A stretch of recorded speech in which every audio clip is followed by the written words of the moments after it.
Good evening, I'm Mark Dixon. And I'm Chantel Ron. And this is GNN News, home of the G-Spot. The breaking news story tonight comes from Southern California, where authorities believe they have made a crucial discovery in the case of disappearance of Heather Munes. Munes, the young college sophomore who went missing 3 weeks ago, and up until last night, police have been baffled because of the lack of clues. At approximately 10 p.m., Carrie Moreland, a local housewife, came forward with a startling eyewitness account of the brutal kidnapping.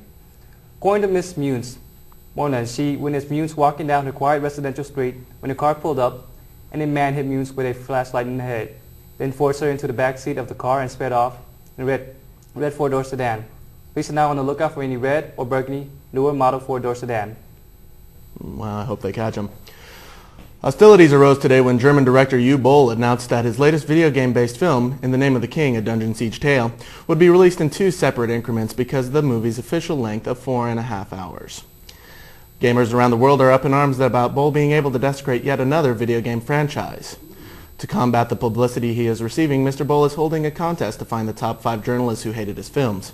He will then fly them to Vancouver, British Columbia for a boxing competition, in which case the journalists will be boxing Boll. The matches will be filmed and used in Postal, which is Boll's 5th film.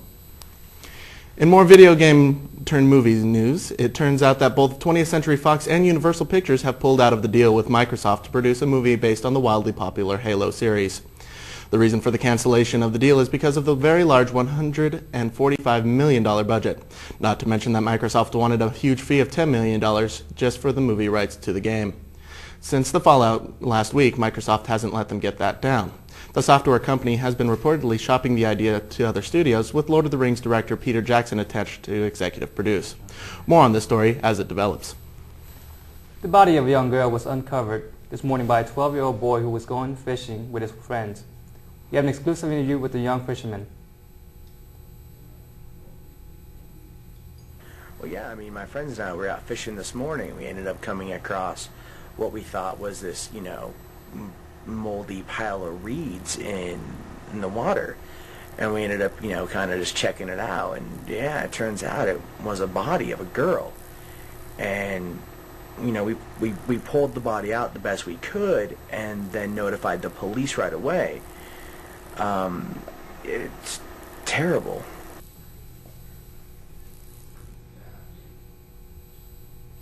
When we come back from the break, we'll tell you which constitutional amendment you no longer have.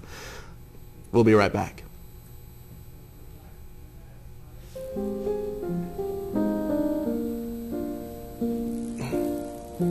All around me are familiar faces, worn out places, worn out faces. Hide my head, I wanna drown my sorrow. No tomorrow, no tomorrow, mad world.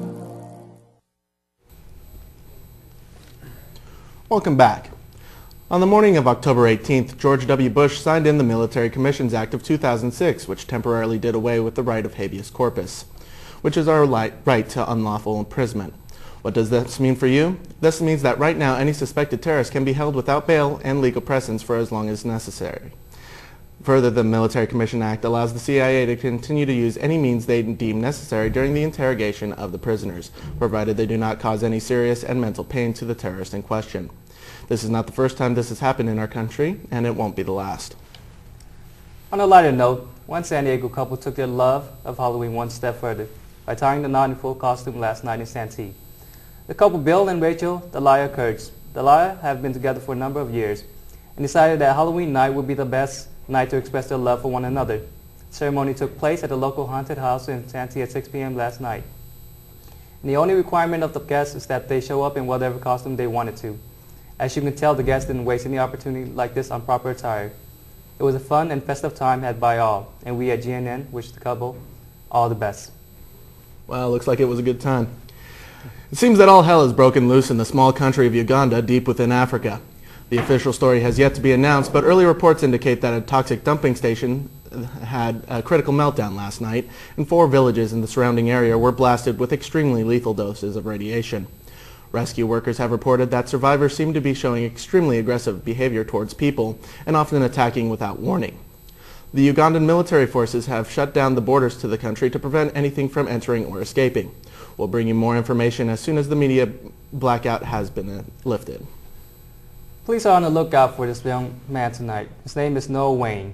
Wayne, a San Diego native, is wanted for a small crime wave of breaking and entering theft and destruction of private property.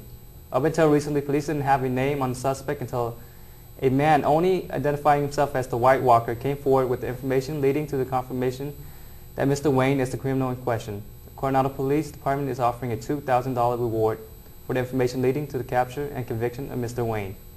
The Coronado Police has urged that he is armed and extremely dangerous when confronted. So please do not attempt to apprehend him yourself. I'm Mark Dixon. And I'm Chantel Ron. And this has been the GNN News, home of the G-Spot. Everyone have a great night. Thanks for watching.